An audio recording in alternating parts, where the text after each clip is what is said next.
Hey guys, it's David Barnett from davidcbarnett.com, or as you can see here, investlocalbook.com. The YouTube channel, the blog site, the iTunes podcast where we talk about buying and selling, managing small businesses, wealth issues related to business owners, and anything else you guys want to ask me questions about. This week on the video, I came across an article. It's from Forbes. And this guy here, Joseph, he wrote this article, Small Business Owners Are Retiring and Millennials May Not Fill the Gap on America's Main Street. And what they're talking about here is this particular hardware store in Worcester, Massachusetts. And it's been open since the Articles of Confederation, 1782. So this business is 235 years old, and it's shutting down because the owner wants to retire. And he's lamenting that he hasn't been able to find anyone to buy the business. And so this article, in the article, the author is talking about how important small businesses are, and I agree that they are. And, the employees are saying that there's a lot of different reasons why the business is closing, and they cite things like the internet, competition, lack of loyalty, and that they couldn't find anyone to whom he could sell the business. That's the owner of the business. So I was curious about this because I'll tell you, when I saw the picture of the business and I see this Main Street hardware store, I see a lot of businesses like this. People call me up looking for help trying to sell these kinds of businesses. So the very first thing that I did was I went over to Google Maps and I called up the address and I found it here. This is the downtown area of Worcester, Massachusetts. And I don't know Worcester very well, but it is on the way that I take to go from where I live down to New York. So I've been through this place a couple of times right there on that Interstate 290 that you can see there. And so, as you know, throughout most of North America, as the cities grew and as cars became more popular and then the interstate highways were built, businesses tended to move away from the downtowns. And where'd they move to? Well, if we look over here, we can see the Walmart Supercenters right down there, right off the highway.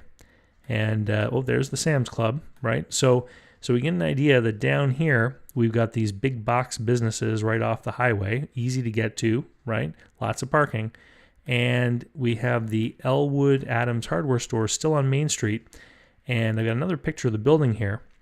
We can see that there's parking meters in front of it. But that essentially to me says that there's parking for like 5 or 6 people at a time to go into this hardware store. And I found this publicly available tax information for Worcester, and it says that the assessment for this building is $526,000. And it talks about the difference between the land and the improvements. But this was curious here. Replacement cost is almost $1.4 million to rebuild that building. And I was looking through here, and I couldn't find any reference at all to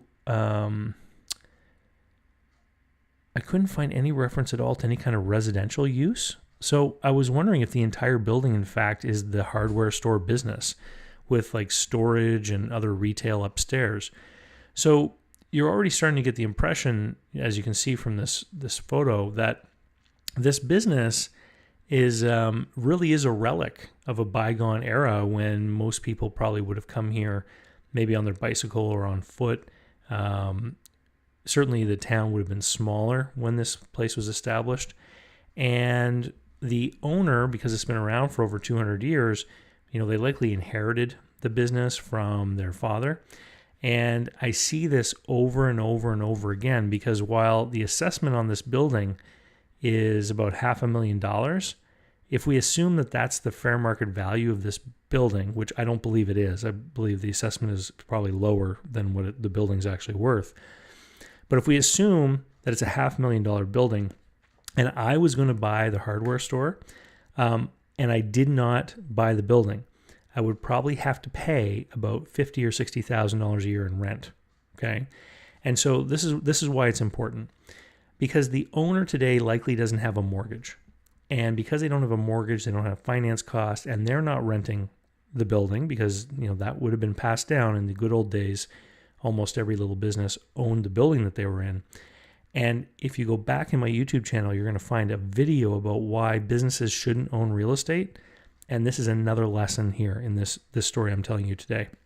Because what happened with this business is they owned the building, and because they owned the building, they got stuck when the commercial trade moved out to the highway, they were stuck downtown. And they didn't move because it was easier to stay where they were. And this guy that owns the business today who wants to retire, I bet you he makes money. He takes money home every week. And so he believes that he's got a good business, but he's not paying for the space. Okay? So if anyone was going to come along and buy this business, they would have to either lease the space or buy the building. They'd have to buy all the inventory. And I bet when you consider all of that investment, the cash flow doesn't warrant the investment.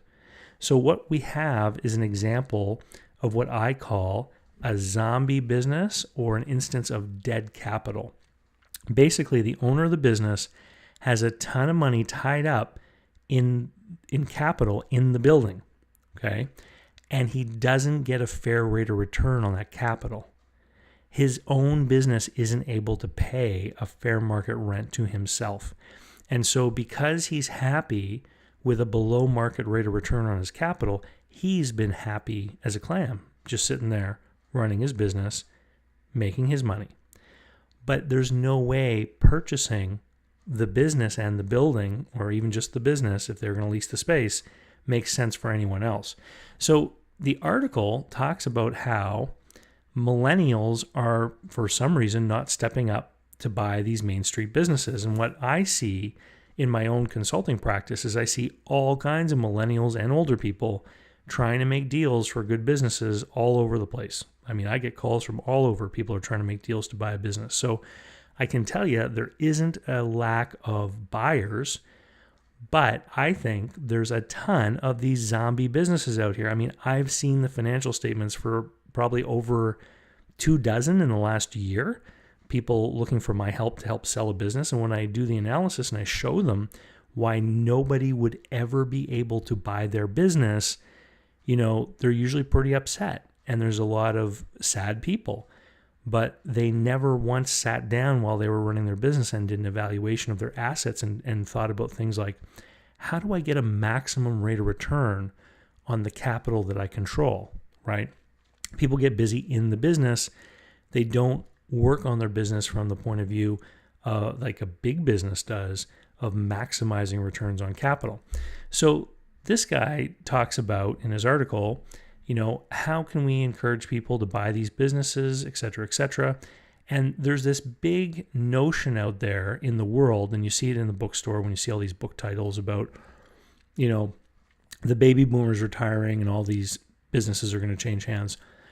And it's funny because I was actually at an event in Fredericton, New Brunswick, and there was an MLA there, a member of the legislature.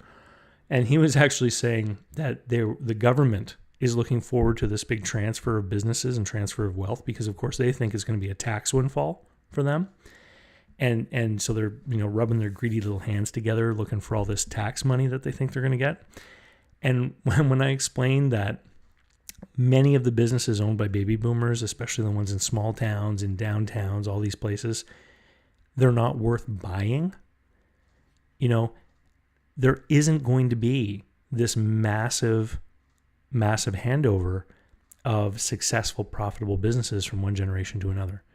The fact of the matter is there are a ton of baby boomers sitting on businesses that nobody could ever buy. And certainly things like the internet are exacerbating the situation. They're making it easier for people to buy their hammers and nails online.